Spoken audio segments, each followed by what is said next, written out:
Grace, single mother ka, no? Wala kang asawa. Wala po. Ilan ang anak mo? 4 po. 4. Ano nangyari ba? Bakit ganun? Asa yung asawa mo? Bali po kasi Tita Med, yung asawa ko po, responsabling ama po siya. Hindi po niya kayang bumuhay ng pamilya po. Oh. Lagi po siya umuwi, walang kita. Paano naman po kami kakain? Oh. Ako pa rin po ang gagawa ng parang para kumain po kami. O kaya nga, anong ginagawa mo para mabuhay yung anak mo? Nagtitinda-tinda po ako noon ng magulay. Nagtitinda ka ng gulay. Apo, noon. Naglalako po ako. Aha, aha. Ano nangyari ba? Na napilitan kang lisanin yung bahay na tinitirhan ninyo ang mag-ina? Bali nawalan po ako ng trabaho noon eh. Tapos, hindi po ako nakabayad ng bahay. Tapos pinalayas po kami nung may-ari ng bahay. Sabi po niya, may lilipat daw po. Tapos sabi niya, mas kailangan niya yung bayad, kasi hindi niya kailangan yung palugit o hingi namin ng pasensya. Oo. Kaya yun, napitan po ako, umalis na lang po. Oo. Anong naisip mo? Anong naisip mo nung mga panahong yun na, pinapalayas ka, wala kang maibayad, Apo. may anak ka. Paano? Nag-isip, Anong umiral sa kaisipan mo? nag-isip po ako nung tamil na kung paano ako makahanap ng pera. Naghanap ako ng mga sideline kinalabahan. Tapos, o kaya paglilinisan ng bahay. Kung ano pong pwedeng trabaho na pwede ko mapasukan noong that time na yon. Kasi kailangan ko po pangkain namin. Oo. Tapos pang-upa ng bahay. Oo. Yun po ang hinahanap ko po talaga noong mga that time na yon. Naglaba po muna ako. Aha. Ngayon, saan kayo tumuloy? Yung nakita po kami nung kababata ko kasi po, sabi ko sa kanya, ay hingi lang po, maghanap po ako ng bahay po na, yung maliit lang po, yung 1K lang po, kasi yun lang po ang kaya ko eh. Sabi ko po gano'n sa kanya. Tapos meron po siyang inoffer po sa akin na, meron daw silang lumang bahay na wala naman po nakatira. Okay. Na kung pwede daw po kami ang caretaker. Oo. Tapos di na po ako nagdalawang isip kasi wala naman po kumatitira, tapos wala naman pong bayad. Kaya yung pera nga ipanda-down ko, pangkain na lang po namin, pang-budget na lang po. Paglipat tama. po. Tama. So, tinanggap mo yun. Tinanggap ko po yun. Yung inalok sa'yo ng kababata mo. Apo. Dumating kayo doon sa bahay. Apo. Anong hitsura ng bahay nung dinatnan nyo? Yung dinatnan po namin yung bahay, as in lumang bahay na po siya. Ando na po yung puro sukal na mga damo, mapatay na puno. Okay. Tapos po, mga sapot na marami. Kasi nga Okay. po, wala po nakatira. Tapos puro Oo. alikabok na siya. Oo. Tapos 3 kwarto po, 3 malaking malaki. kwarto. Malaking bahay, 3 kwarto. Semi-bungalow po na malaking bahay. Oo. May likod po, may harap po, may sariling gate po. Oo. Pero maayos naman. Ibig sabihin, matitirahan pa. Matitira naman po. Wala nang Hindi yung punto. wala nang bubong, wala nang bintana. Apo. Hindi naman ganun. Hindi naman po ganun. Kompleto pa yung bahay. Kompleto pa po. Kaya lang marumi nga kasi walang nakatira. Opo, marumi, tas puro sukal na talaga siya. Tubig. Wala rin po. Ay! Wala rin pong ilaw. Kuryente. Wala rin po. Wala rin. Opo. Ba't gano'n? Paano yun? Paano kayo nabuhay doon? Ano po, nakisama po ako doon sa kapitbahay namin sa may Oo. mga binibilan namin sa tindahan. Oo. Tapos nakiusap po ako na kung pwede po mag-igib kami tubig kasi bago nipat lang po kami dyan. Tapos Oo. sabi nila, dyan pala kayo pinatira muna. Tapos sabi namin, opo. Tapos mabait naman po yung kapitbahay namin. Oo. Pinayagan po kami magbomba. Deposo po. Walang inano sa'yo? Walang sinabi sa'yo yung kapitbahay? Binulong? Wala Walang naman binulong? po. Wala naman po Naku, sila. mag-ingat kayo dyan. Oy. Bakit nyo tinanggap yan? Walang ganun? Wala naman po. Wala talaga? Opo. Baka hindi nila alam ano? Hindi po, kasi sa lugar po na yun, hindi po uso yung kumpulan na kwentuhan. Oo. Hindi po eh. Pag dadaan ka lang, tapos malinis yung kalsada po. Kasama mo yung anak mo, no? At isang kapatid mo, yung lumipat doon. Apo. Nung kasama mo na yun, nung dumating kayo doon. Ano Apo. nangyari nung unang gabi? Noong unang gabi po namin, unang tulog po namin doon, yun nga po, nagpatay na nga po kami ng gasera kasi bawal po yung gasera magdamag po wala eh. pala kayong Kasi kuryente, baka no? magkasunog, wala po. Nakagasera ka, okay. Apo, wala po kami ilaw. Tapos po, nung matutulog na kami, Oo. may narinig na po kami na nagbubuhos ng CR po. Nagbubuhos ng tubig kasi CR namin. Oo. Tapos sabi namin, wala naman tao doon. Sabi namin, sino nagbubuhos doon? Sabi namin ganon. Oho. Tapos sabi namin, tapos yung upuan na nga po, hinihila na nga po yung upuan. Hinihilang upuan. Apo, hinihila Hindi, po. nadidinig nyo lang yan. Nadidinig na po namin. nyo. Tapos po, Isang kwarto lang kayo. Isang kwarto lang po kami. Yung kapatid mo, dalawa- ikaw, yung Apo. anak mo, 3. Apo, Doon isang sa kwarto lang po. kwarto, Hindi okay. kami nag-iwalay. Oo. Tapos po, yung kapatid ko po, naiihi na po talaga siya. Oh. Tapos sabi po niya, pupunta po siya ng CR. Oo. Pagpunta niya po dun sa CR, yung CR po nasa papuntang dirty kitchen. Oo. Pagbukas pa lang po niya ng pinto, nandun na po yung matandang babae nagtutumba-tumba, gumaganon-ganon po, tapos sumigaw po yung kapatid ko. Hindi, ibig mo sabihin, nakakita siya ng matandang babaeng nakaupo sa tumba-tumba, Opo, may Ta- tumba-tumba po kasi doon. yung tumba-tumba gumagalaw. Opo, gumagano po. Ay, yung matandang babae nasaan? Nakaupo. Ay, nakaupo doon? Opo. Mismo, yung Opo. matandang babae? Opo. Ano itsura? Tapos sumigaw po yung kapatid ko, tinawag po niya ako. Oh. Ang sabi niya, meron daw matandang babae doon, nakaupo. Tapos sabi ko, wala naman yung tumba-tumba na lang nakita ko po. Sabi niya, hindi ate, meron talaga, sabi niya. Oh. Sabi ko, pero nakita ko po yung tumba-tumba, as in yun na lang po ang gumagalaw. Yun na lang po ang pag-ganon-ganon. So, ikaw hindi mo nakita yung matandang babae? Hindi ko po siya nakita Yung nung that time na kapatid yun. mo ang nakakita? Yung kapatid ko po. Ilang beses niya nakita yung matandang babae? Siya, isang beses po. Ako, isang beses na katabi ng anak ko naman. Katabi ng anak mo? Opo. Sa tulog? Sa tulog po. Ano ibig mo sabihin? Natutulog sila? Natutulog po, nakaupo lang po doon. Ang anak mo natutulog? Opo. Yung matanda, Nakaupo lang po. binabantayan yung anak Binabantayan lang po. mo? O, yung ginawa mo? Wala naman po, hindi ko po sila inaano eh. Hindi ka natakot? Sabi ko lang po, wag lang po kami sasaktan, makikitira lang po muna kami pansamantala. Kinausap mo. Kinausap ko po. Sabi nga nila, dapat ganun daw. Kinausap ko po na Kausapin. lilipat din po kami, wag lang po kami saktan kasi pansamantala lang po kami rito. Gaano katagal kayo tumagal doon? Kulang 1 year po, nakapag-aral pa po yung anak ko doon eh. Ikaw naman, no? Sabi mo, pansamantala, 1 taong kayo. 1 taong kayo tumagal doon? Yung kapatid mo umalis agad, ah. Opo, umalis. Bakit? Natakot po siya eh, Saan siya natakot? Sa matanda? sa matanda. Ano sabi niya sa'yo? Uwi na daw po siya sa asawa niya. Sus, Kaya kami Maria na po Josep. Bakit hindi pa kayo sumama sa kanya? May asawa pala, may uuwian siya eh. Hindi po pwede ma'am, kasi po ano po, Ano? nakikitira lang po siya sa binan niya. Wala rin po siyang sariling bahay. Oo nga, pero siyempre, Pero- maintindihan din naman siguro ng biyanan niya. Mm, Kung sakasakali mang ay dadating kayo doon, may anak ka, wala kang tutuluyan, ano ba naman yun? Sus Maria Josep, naiwan na lang kayong dalawang ilang taon yung anak mo? Ilang taon yung 12, anak mo 12 nun? 12 years old yung anak ko nun. Lalaki, babae? Lalaki po yun. Lalaki. Hay nako. Naging kaibigan pa ng multo yung anak mo. Apo. Bakit mo nasabing kaibigan? Kasi po lagi po siyang binabantayan eh. Oh. Lagi po siyang Nag-uusap ba sila? Hindi po, lagi po siyang nakabantay sa anak ko. Oo. Tapos hindi naman po niya ginagalaw o inaano yung anak ko na yun. Oo. Parang siguro po natutuwa lang po siya. Oo. Oo. Pinaglaruan niya po na ano. Oo. Pero hindi ba naging masakitin nga yung anak mo? Apo, pinaglaruan din po niya. Oo, kita mo na. Naging masakitin nga yung Apo, naging masakitin po. pero nakikita mo pa rin yung matandang yung matanda. Apo, tsaka po yung anino po. Iba yung anino doon sa matanda. Magkaiba po yun. Ano naman? Anino naman ang ano? Yung anino po, lagi lang po yung nakapadaan-daan lang po doon. Naglalakad yung anino? Apo, padaan-daan po. Padaan-daan saan?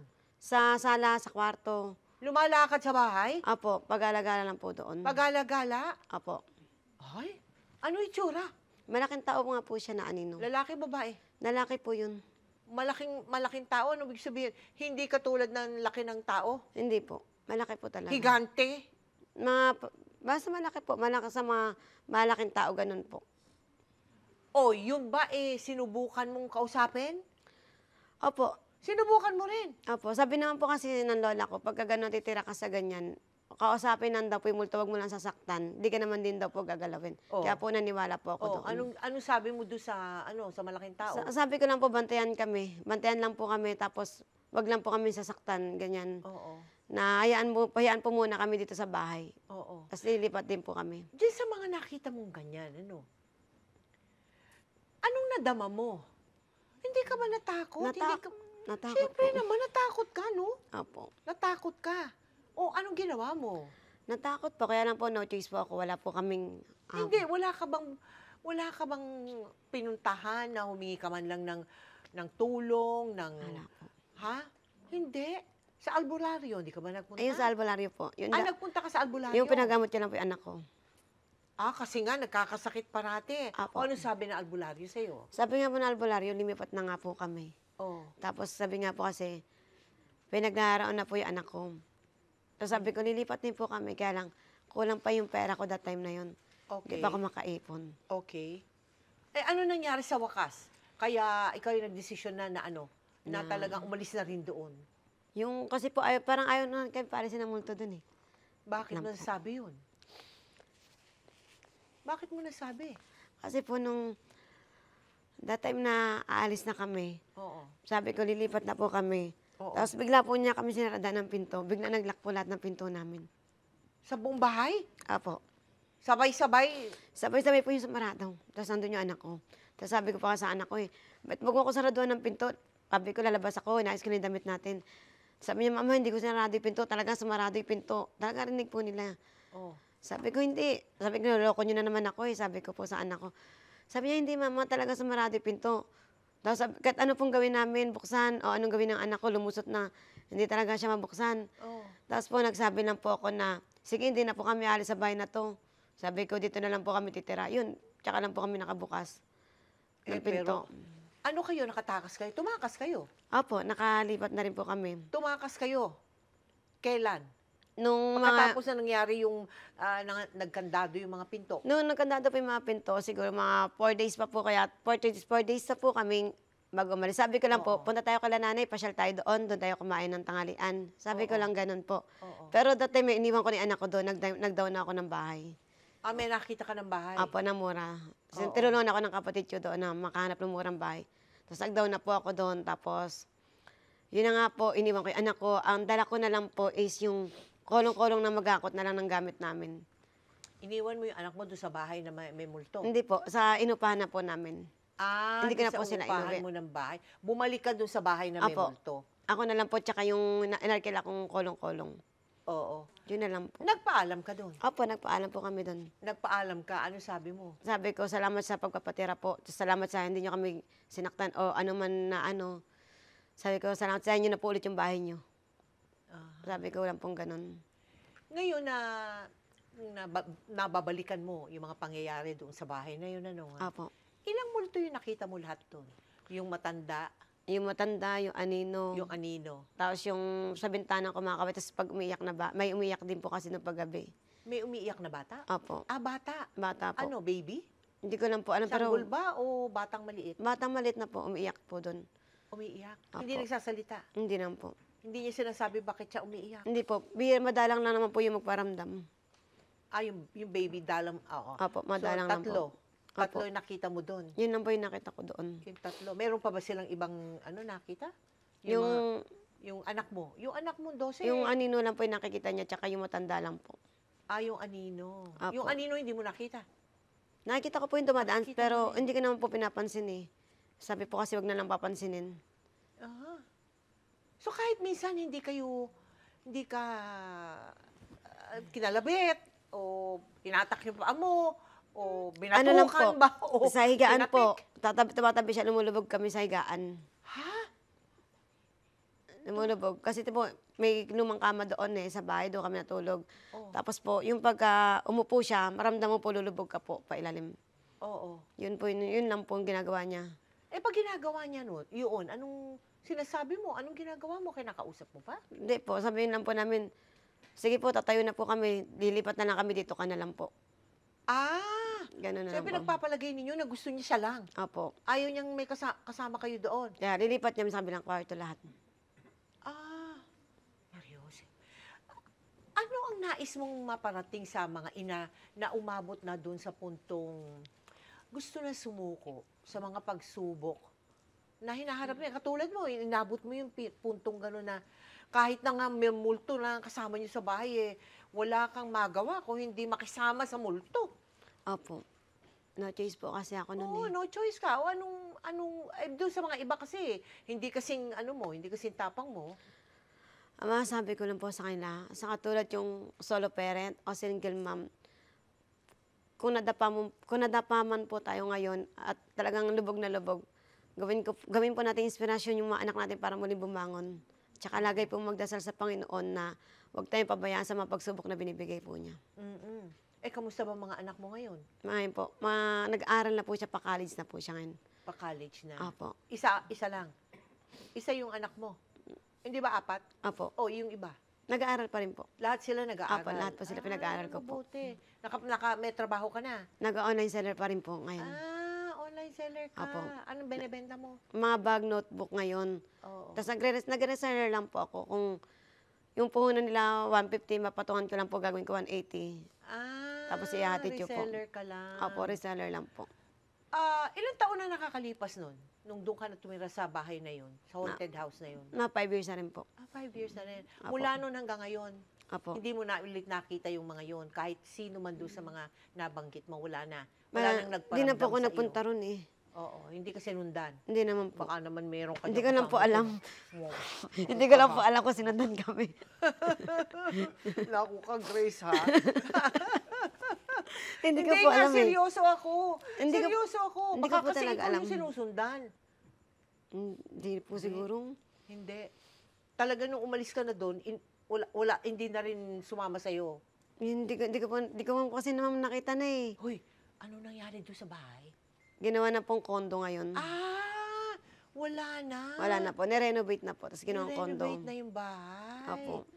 Ay, nako. Anong balita mo ngayon doon sa mga nakatira doon? Sabi po nung naging kaibigan ko doon, wala raw po tumatagal. 1 buwan lang umaalis na. Doon sa kondo? Sa kondo po. Hala, Talaga ay pong umaalis. naiwan. Baka nandun pa yung mga momo. Hindi naman po talaga aalis yung kasi kanila na po talaga yun eh. Doon na Uy, po talaga sila Ikaw nakatira. naman, ba't ka naman nagsalita ng ganun? May ganun ba? O, May bahay, ganun ba na kanya na lang yun? Hindi na. bahay po nila kasi po yun talaga. Ibig sabihin po, Tita Mel, yung ibang timira talaga po siguro baka nagparamdam po sila. Kaya po natakot po. Oh. Kaya siguro po di po sila tumagal. So ngayon, pwede ka magpayo sa kanila. Dahil ikaw tumagal mahigit 1 taon eh. Anong payo mo doon sa mga nakatira ngayon doon? Ang masasabi ko lang po, wag lang po nilang gagalawin o mumurahin lang po yung nakatira doon. Makisama na lang po sila. Tapos ayaan lang po nilang kasama nila sa pagtira nila. Para di po sila matakot. Nako, Diyos ko. Alam mo, Grace, hindi ko talaga maisip kung paano mo natagalan yun ng 1 taon. Ay, nako, kinikwento mo lang ako ninervous eh. Parang na-imagine ko, nako, kung ako nasa ganun lugar, nako, hindi ko matatagalan yung mga natagalan mo. Paano kaya? Ano bang ginawa mo? At natiis mo yung ganun? Kasi po, Tita Mel, diba po, solo parent lang po ako. Tapos, kailangan ko ng panggastos namin araw-araw. Tapos, Oo. kung uupa pa ako ng mas mahal, hindi ko na po kaya. Tapos, caretaker naman po. Pansamantala, sabi ko doon muna kami hanggang sa makalipat po kami. Oo. Hanggang sa makahanap ako ng maayos-ayos pa rin na trabaho po. Oo. Tapos yun, nag-online seller na nga po ako. Nag-reseller ako sa kapatid ko sa ibang mga dealer ng mga products. Oo. Yun So, po ang ang ginagawa sinasabi ko. mo, talagang pinagtiyagaan mo lang. Apo, pinagtyagaan ko Dahil po sa, kasi wala wala kang po. ibang... Wala nang po ibang tutulong sa Oo amin. nga. Kundi ako lang din po. Ay, nako, Grace. Saludo ako sa pinagdaanan mo. At sana nga, wag nang maulit muli yun sa buhay mo. Apo. Ano? Ha? God bless you. At Thank you po. kailangan magdasal ng magdasal na magdasal. Apo.